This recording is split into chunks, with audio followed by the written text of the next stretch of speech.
આનંદ અને જવાબદારીનો સંદેશ આપતો ઉત્તરાયણનો તહેવાર સુરતમાં ઉત્સાહભેર ઉજવાયો। સુરતના મેયર દક્ષેશ માવણીએ મિત્રો સાથે સાથી કોર્પોરેટરો સાથે પતંગ ઉડાવી ઉત્તરાયણની ખુશીઓ વહેંચી। સાથે જ નાગરિકોને સલામત અને સંવેદનશીલ રીતે તહેવાર ઉજવવાની અપીલ પણ કરી। આનંદના તહેવાર ઉત્તરાયણની ઉજવણી માટે સુરતના મેયર દક્ષેશ માવણી પોતાના મિત્રો અને સાથી કોર્પોરેટરો સાથે ઉજવણીમાં જોડાયા હતા। પરંપરાગત રીતે પતંગોત્સવની મજા માણતા મેયરે ઉત્તરાયણના તહેવારને ઉત્સાહ અને ઉમંગ સાથે ઉજવ્યો હતો। ઉત્તરાયણ નિમિત્તે યોજાયેલી આ ઉજવણી દરમિયાન મેયર દક્ષેશ માવણીએ મિત્રો સાથે પતંગ ઉડાવી આનંદના પળો વહેંચ્યા હતા।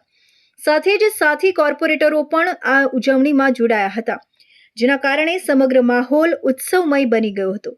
આ પ્રસંગે મેયર દક્ષેશ માવણીએ નાગરિકોને મહત્વપૂર્ણ અપીલ કરતા જણાવ્યું હતું કે સાંજે પતંગ ઉડાવીને ઘરે પરત ફરતા સમયે ધાબા પરથી પડેલા દોરા અને નાયલોન જેવી સામગ્રી અવશ્ય એકત્રિત કરી લેવી જોઈએ।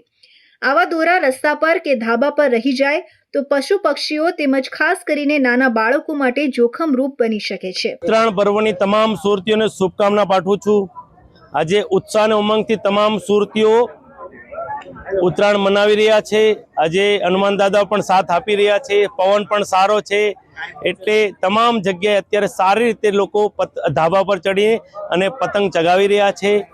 સાથે સાથે એક નમ્ર અપીલ પણ કરું છું, આજે રાત્રે જ્યારે પણ આપણે ધાબા પર ઉતરીએ તો દોરાના ધાગા જ્યાં પણ લટકતા હોય તેને એકત્રિત કરી અને કચરામાં નાખીએ, જેથી પક્ષીઓને નુકસાન ન પહોંચે।